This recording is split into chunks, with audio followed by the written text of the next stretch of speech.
भगवान का दूसरा विवाह श्री जामवती जी के साथ में कन्हैया का हुआ। एक सत्राजित नाम के राजा हैं जिनके घर पे एक स्यमंतक नाम की मणि है। तो उस मणि का ये प्रभाव है, वो नित्य प्रति 8 भार सोना देती है। तो एक दिन भगवान कन्हैया को पता चला तो भगवान कन्हैया पहुंच गए कि राजन, इस मणि की आवश्यकता आपसे अधिक हमें है, आप मुझे दे दे तो मैं समाज का कल्याण करूं। देखिए, पद भी उसके हाथ में अच्छा लगता है जो अच्छा व्यक्ति हो, जो समाज का कल्याण करे, उसी को पद देना चाहिए। इलेक्शन का चाहे समय हो, चाहे घर पर हो, मुखिया ऐसा हो जो सबको बराबर मानता हो। हाँ, मुखिया मुख सो चाहिए, खान पान कोई। जैसे मुख होता है तो जल भी ले जाओ तो भी पीता है, चाय ले जाओ तो भी पीता है, जो आप रखोगे पिएगा। ऐसे घर के मुखिया को होना चाहिए। मान लो सासू माँ घर की मुखिया है तो नियम सासू का होना चाहिए, जितना व्यवहार बड़ी बहू के साथ में हो, जितना प्रेम उतना ही छोटी के साथ में हो, जितना छोटे बेटे के साथ में हो उतना बड़े बेटे के साथ में हो। जब समरसता आएगी तभी मुखिया सुंदर बनेगा। और मुखिया का पद आपको दे दिया गया। मान लो कई कई परिवार में ज्वाइंट फैमिली होती है, हाँ? और कोई एक बड़ा मुखिया बन गया तो अपने बच्चों के लिए बढ़िया बढ़िया कपड़े और छोटे वाले भाई के बच्चों के लिए 3rd क्वालिटी के 150 रुपए वाले कपड़े ला दिए। हाँ? ऐसा मुखिया अगर बनेगा तो परिवार में झगड़ा ही होता है, लड़ाइयाँ ही होती हैं। मुखिया को बराबर होना चाहिए। संबरासुर से कहते हैं, जरा से श्री सत्राजित से कृष्ण कन्हैया कहते ये मणि मुझे दे दो। सत्राजित ने मना कर दी, नहीं नहीं मणि नहीं देंगे हम। भगवान कन्हैया चले आए। उसी मणि को एक दिन सत्राजित के छोटे भाई प्रसेनजित ने धारण किया।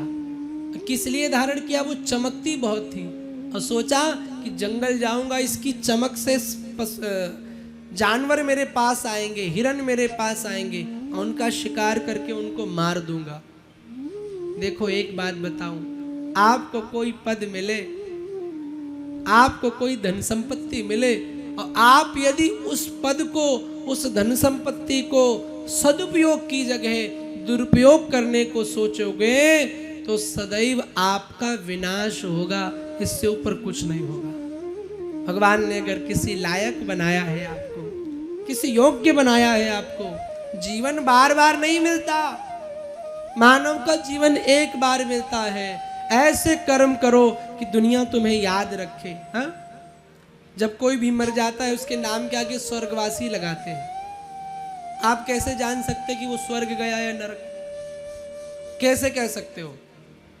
या तो जाओ पता करके आओ। अब मैं कहूं कौन जाने को तैयार है तो कहेंगे महाराज नीचे उतरो फिर बताएं तुम्हें। तो जब तुम पे मालूम नहीं कौन स्वर्ग गया कौन नरक, तो स्वर्गवासी क्यों लिखते हो?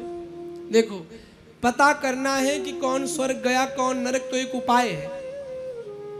जब किसी की अंतिम यात्रा हो उसमें सम्मिलित हो जाओ और देखो 4 लोग क्या कहते हैं। बड़ा अच्छा आदमी था, बहुत सुंदर था, बड़ा धनवान तो था ही, धन का उपयोग भक्ति में करता था।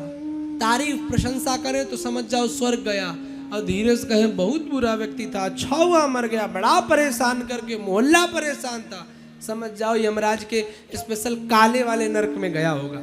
हाँ, बढ़िया वाले नरक में गया होगा। आपके कर्म ऐसा कुछ कर करके जाओ कि जब यहां से उस लोक में जाओ तो भगत सिंह की तरह तुम्हें याद किया जाए, देशभक्त महात्मा गांधी की तरह तुम्हें याद किया जाए। पर आज देशभक्त तो बहुत घूम रहे हैं, लेकिन सिर्फ फेसबुक और व्हाट्सएप वाले। हाँ, फेसबुक पर रजाई के अंदर पड़े पड़े ऐसी चला के लिख रहे हैं कि पाकिस्तान को भूंज देंगे, मिटा देंगे, तोड़ देंगे। और ठंड में कह दो भैया थोड़ा 1 किलोमीटर बाहर तो जाना, अरे महाराज देशभक्ति गई भाड़ में, आप रजाई से नहीं निकलेंगे। खाली फोन में चोचलेबाजी कर रहे हैं। 80% है कि नहीं? सच बताना। जो ज्यादा देशभक्ति की बात करे, मैं तो कह रहा हूं एक दिन उसको युद्ध में उतार दो, देखो जाएगा कि नहीं जाएगा, पता चल जाएगा। समाज की सेवा करनी हो, देश की सेवा करनी हो, राष्ट्र की सेवा करनी हो तो मैदान में उतरना पड़ता है माय डियर। खाली फेसबुक पर और व्हाट्सएप पर और ट्विटर पर, इंस्टाग्राम पर लिखने से देशभक्ति नहीं हो जाती। आजकल 80% समाज सेवी ऐसे ही है, इनको बड़ी समाज की चिंता रहती, समाज में ये नहीं हो रहा, समाज में वो नहीं हो रहा है, और इनसे 1100 की रसीद काटो सो इनके महाराज गूगल पे में दिक्कत आ जाती है। अब महाराज आजकल चल नहीं रहा है, आजकल अकाउंट ब्लॉक पड़ा हुआ है। ये ऐसी ही तो दुनिया है। इसलिए भैया मानव का जीवन मिला है, अगर किसी लायक हो तो सदुपयोग करो। बार बार ये अनमोल तोहफा नहीं मिलने वाला है। सुंदर जीवन जियो। अरे क्या टेंशन में पड़े हो भाई, मस्त जीवन जियो।